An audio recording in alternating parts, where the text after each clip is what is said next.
வணக்கம் நண்பர்களே. நிறைய பேர் இன்கம் டேக்ஸ் ரிட்டர்ன்ஸ் ஃபைல் பண்ண ஆரம்பிச்சிருப்பீங்க. ஒரு சிலர் ஃபைல் பண்ணி முடிச்சிருவீங்க. பண்ணாதவங்க டிசம்பர் 31 லாஸ்ட் டேட் பண்ணி முடிச்சிருங்க.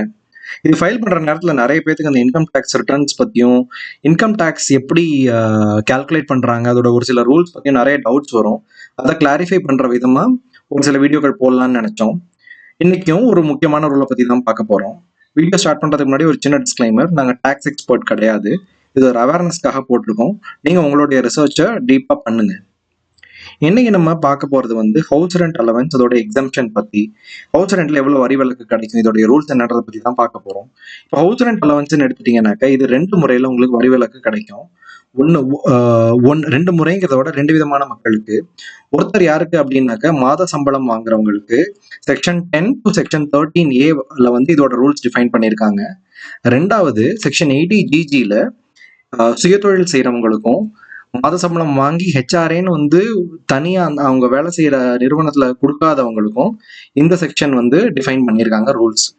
இப்போ இதை பத்தி நம்ம கொஞ்சம் டீடைல்டா பார்க்கலாம். இந்த வீடியோல நம்ம இந்த செக்ஷன் 1013A, அதாவது மாத சம்பளம் வாங்குறவங்களுக்கு எப்படி இன்கம் டாக்ஸ்ல ஹவுஸ் ரெண்ட் அலவன்ஸ்ல விலக்கு எப்படி கால்குலேட் பண்றதுன்றத பத்தி தான் பார்க்க போறோம்.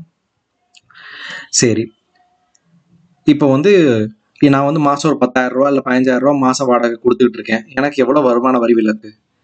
இதை வந்து அரசாங்கம் 3 விதமாக கால்குலேட் பண்ண சொல்லி அதில் எது கம்மியோ அதை தான் வந்து உங்களுடைய ஹவுஸ் ரெண்ட் எக்ஸம்ஷன் சொல்கிறாங்க. அது என்னன்னு பார்க்கலாம் வாங்க.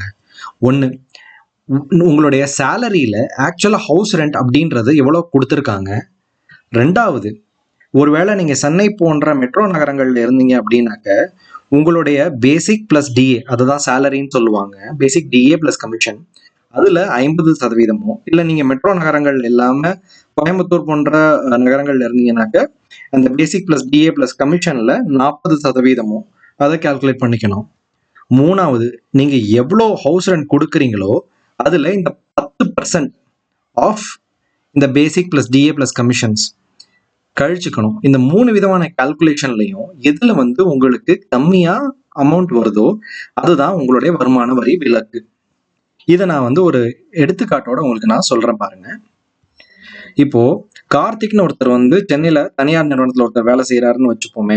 அவருக்கு மாத சம்பளம் 50,000 ரூபாய் அப்படின்னு வச்சுப்போம்.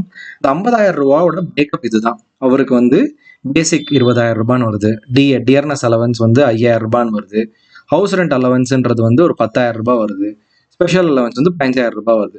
ஸோ உங்களுக்கு வந்து ஒரு மாசத்துக்கு வந்து இவர் சம்பாதிக்கிறது வந்து 50,000 ரூபாய், வருஷ சம்பளம் வந்து 6 லட்சம் ரூபாய். இவர் வந்து சோழிங்கநல்லூர்ல ஒரு அடுக்குமாடி குடியிருப்புல இருக்கிறாருன்னு வச்சுப்போம். இவருடைய வீட்டு வாடகை ஒரு முதல் எடுத்துக்காட்டுக்கு நம்ம 10,000 ரூபாய் அப்படின்னு வச்சுக்கலாம். இப்போ இவர் 10,000 ரூபாய் வந்து இவர் வந்து வாடகை கொடுக்குறாரு. இவருடைய ஹவுஸ் ரெண்ட் அலவன்ஸ் வந்து 10,000 ரூபாய். இவருக்கு ஆக்சுவலா வரி விலக்கு என்னன்றதை நம்ம இப்ப கால்குலேட் பண்ணலாம் வாங்க. ஃபர்ஸ்ட் மெத்தட், ஆக்சுவலா ஹவுஸ் ரெண்ட் வந்து எவ்வளவு கொடுத்துருக்காங்க அவங்க வேலை செய்யற நிறுவனம். மாதம் 10,000, ஸோ வருஷத்துக்கு 1,20,000 கால்குலேட் பண்ணியாச்சு. 2வது, இவர் சென்னையில் இருக்கிறதுனால 50% of basic plus DA plus commissions. So இவர் வந்து பேசிக் 20,000 டிஏ 5,000 வாங்குறாரு. ஸோ மாதம் 25,000, ஸோ வருஷத்துக்கு 3 லட்சம் ரூபாய். இதில் வந்து 50% வந்து 1.5 லட்சம்.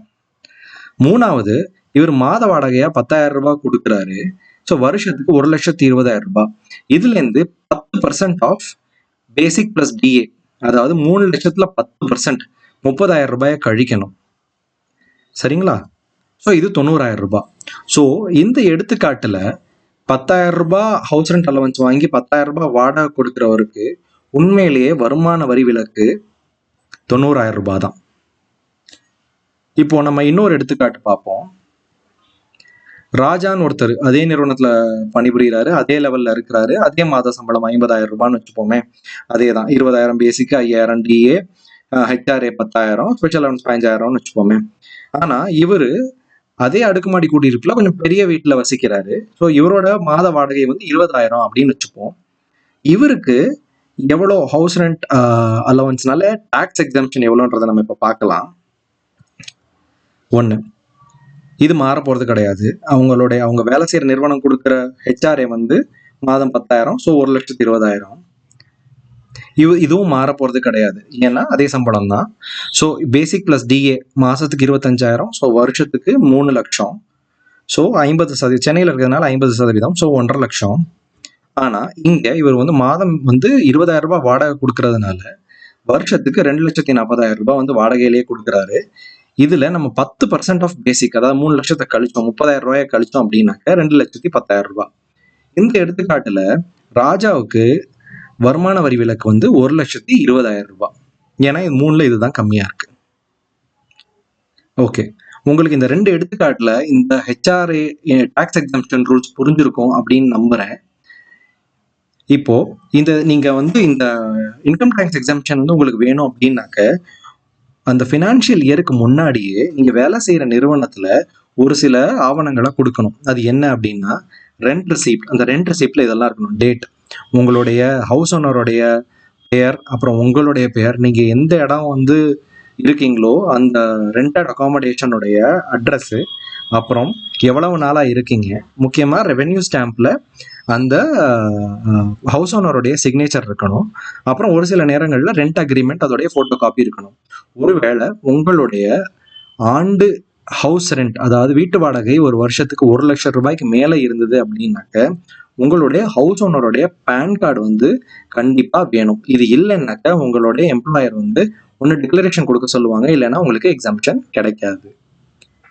சரி நண்பர்களே, உங்களுக்கு இந்த வீடியோ பிடிச்சிருக்கும்னு நம்புறேன். ஹவுஸ் ரெண்ட் அலவன்ஸ் பற்றின அந்த ரூல்ஸ் பற்றின கிளாரிஃபிகேஷன்ஸ் உங்களுக்கு கிடைச்சிருக்கும்னு நம்புறேன். உங்களுக்கு வேற என்ன பற்றி தெரிஞ்சுக்கணும் அப்படின்றத கமெண்ட் பாக்ஸில் பதிவு பண்ணுங்க. இந்த வீடியோ உங்களுக்கு பிடிச்சிருந்தது அப்படின்னாக்க ஒரு லைக் கொடுங்க. அப்புறமா உங்கள் நண்பர்கள்ட்ட ஷேர் பண்ணுங்க. மறக்காம எங்கள் சேனலுக்கு சப்ஸ்கிரைப் பண்ணுங்க. வீடியோ பார்த்ததுக்கு நன்றி.